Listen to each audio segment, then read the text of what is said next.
on to the general silliness. And now to cut through all the clutter, me. Wow, I said that with a straight face. That's good.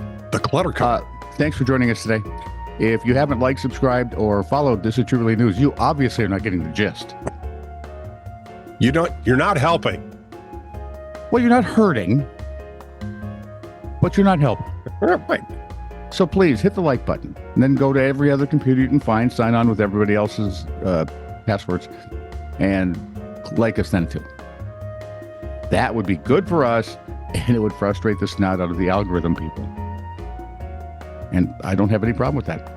If you have a question, comment, conundrum, or snark, you can leave it where you found us, Gutter, Bodros, or you can send it, and a story if you might have one, to titr@netradio.net.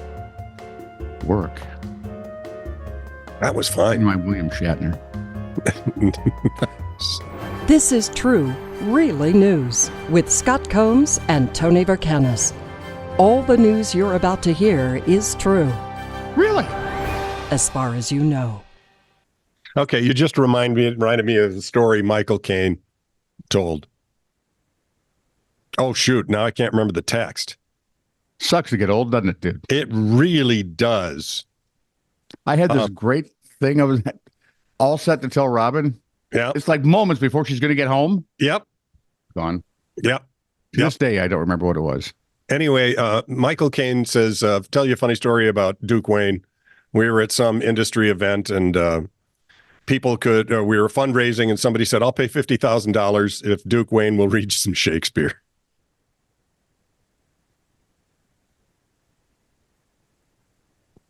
And so, shall I compare thee to a winter's day? Pilgrim. What? I can't ad lib? It was. I finally saw John Wayne's intro to Gunsmoke. Oh, did you? You know, after what, 70 years later? Right. Hang on, 70, 80, 90, the zeros, the tens. Now we're in the 20s. No, I lied. It was only 60 years later. So Okay. And? it was very nice. Very well done.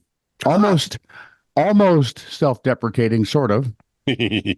Hi, some of you may know me. My name's Wayne. At least I hope some of you may know me. That's right. And then he does the thing about introducing Gunsmoke and James Arness, and We're off. it would have been funnier if they'd had Peter Graves introduce the first mission, or John Wayne introduce the first Mission Impossible for Peter Graves too, but that's probably a lot to ask. For those of you who don't know, They're brothers. Peter Graves and James Arness are brothers. And once you know that, and then even if you don't know that and you see them close together, which you is go, very seldom, wow. but there are like pictures you'll see every once in a while where the brothers are hanging out, and it's like, In some ways, they look like twins, they do. except that James is older. Yep, and slightly taller. Yep. Well, let's get on to the story. Do we have stories? Shin kicking. For 20, Art. A Wow, sport. does that date me on my Jeopardy reference or Yeah, what? absolutely. It's for 200 now. It's a sport where competitors face one another with their arms on each other's shoulders. Blows are landed between the ankle and the knee. Which would be the Shin. You can stuff your socks with straw to cushion the blows, but you'll find no other protective gear on a competitive shin kicker. Whoever is left standing is the winner. Now, this is old. This is centuries old. This might be the dumbest freaking thing I've ever heard in my life. Oh, I'm sure Patrick has participated in it. It happens over in England. Please don't lob them like that. See, Patrick, self-restraint. Right. You and Scott shin kicking. I could see it. He'd have an advantage. He's not as tall as I am. In fact, I think he's about your height.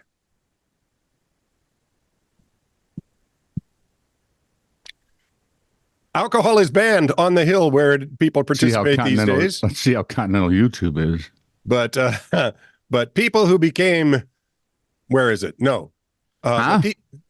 Alcohol's banned at the competition, but people clearly drink before and after anyhow. Well, how are you going to kick? You're not going to drink during. You'll be glad alcohol or anything else in your mouth, and you go, oh God. You'll be glad to hear a man who became the shin kicking world champion on his first try. I think because his shins had been removed, all he had was thighs. The other guy didn't know what to do.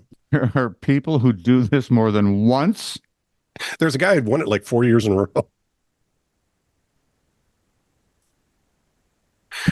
Anyhow, this guy who won it on his first try has successfully defended his title, having trained by hitting his shins with a hammer nearly every day for a year. He set his sights on becoming a 5-time champion of the 17th century English sport. The aptly named Mike Newby, 34, an account director who lives in Cheltenham with his girlfriend, Gio Legate, I think, competed in the Cotswold Olympic, Olympic Games, which celebrates English folk sports and games such as a tug of war, hammer throwing, and the main event, shin kicking. The winner of the competition is crowned the world champion, has their name added to a trophy, which is displayed in, I think it's Chipping Campden, home of the Olympics, year-round. What? Something about living on that big, stupid island in the North Sea. It's got to be it.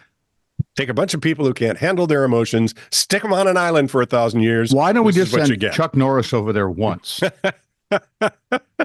One kick competition. Did you hear? Chuck went into the last December. Chuck went into the Sahara Desert with an axe and came out with a Christmas tree. He doesn't do push-ups. He pushes the earth down. Police in Pasadena, California. Oh, there are 2 states that I find very entertaining. Florida and California. Mm-hmm. For entirely different reasons. In Pasadena, they arrested Art Leon Berrien, 63, after an investigation revealed that the man had been setting off explosions in his neighborhood, according to KABC TV. Where are the explosions in my neighborhood? My neighborhood. My neighbor. Berrien is believed to be responsible for more than 150 unidentified booms over nearly 2 years, police say. Is he just gassy? That would be unsettling. Most happened in the middle of the night, but he's us. We can't sleep. We get up, we watch a little TV, check out the reels on Facebook. Mm-hmm. No, he gets up and goes, boom. Maybe he's just lighting his gaseous emissions. While collecting evidence, police heard a loud explosion and saw a white BMW drive through the resulting cloud of smoke. Evidence from that explosion was found in Berrien's car. No injuries have yet resulted from the bombs. He is now charged with 3 felonies. Bond was set at $1.5 million. Because they can't trust him to not do it while he's out on bail. Would you? No. They're collecting evidence, for heaven's sake. Boom. Hey, look, I bet I could make this one. This will be good. All right. Okay, now you may remember way back we talked about... You had to have video, though, to see which cop jumped the highest. What the heck was that? The YouTube runs our numbers way up and down and recommends us less when we say things they don't like.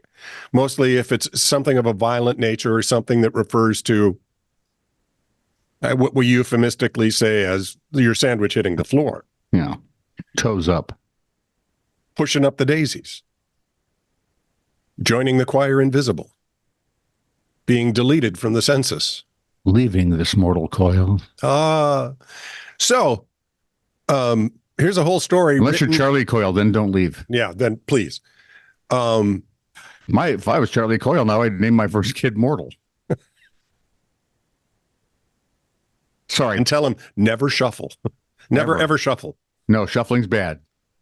So, here's an entire story written with that in mind. 2 hours after a 74-year-old Nebraska woman's sandwich hit the floor at her nursing home, workers at a sandwich shop made an astonishing discovery. Her sandwich had returned to the tabletop. Indeed, it may have never hit the floor at all. After authorities were alerted, Constance Glantz was given CPR and rushed to a hospital, where she is alive. Though rare, there have been several recent incidents involving people whose sandwiches had not hit the floor, despite so-called experts' assertions they had. Last year in Iowa, a woman whose sandwich was presumed to have hit the floor and was placed in a sandwich bag later woke up at a sandwich shop. Her hospice facility was fined $10,000 for mistakenly pronouncing her sandwich's change of location. In 2022, 2 Denver firefighters were disciplined for failing to check on a woman whose sandwich was declared floor-bound by a police officer. She was, in fact, alive. How'd I do? Stunned. I'll take that as a yes. I'm impressed as all get out. Huh. So can we say mortuary? We can, but I think it's more fun to say the sandwich shop. Well, I know. When you said that, I'm like, can we say mortuary? No, funeral home? Can we say funeral? I don't know. We can try. Because you could be a freshman funeral goer. Ooh. Freshman funeral attendee. At Funeral U, you're a freshman. Who became a freshman at Funeral U. There you are, right there. The Escambia County, Florida Sheriff's Office. I told you, first California, now Florida. On the lookout for David Jackson. He's a 31-year-old, and they found him in a rather heated situation. According to the New York Post report, in May, Jackson was wanted for a March shooting in Pensacola. Police say that after an extensive search, deputies finally discovered Jackson folded not so neatly inside a remarkably small dryer drum. Well, this is fun when you're 3. It's a bit stupid when you're trying to avoid the police. My sister in the dryer once. And she was 22. This was not good. Which sister did you put there? Lisa? Yeah, my younger sister. Such a jerk. And you're still alive. I mean, you're still not a Funeral U attendee. Freshman at Funeral U. Funeral U, that's it. Finally, they discovered him folded up in there. He was pulled from the dryer because obviously it's like one of those. All right, get his arm. Now get the other arm. Could you tell the dryer? Could you tell the dryer to push? I see his head. He's in the county jail, $120,000 bond. Idiot. This is true, really news. Send email to TITR@netradio.network.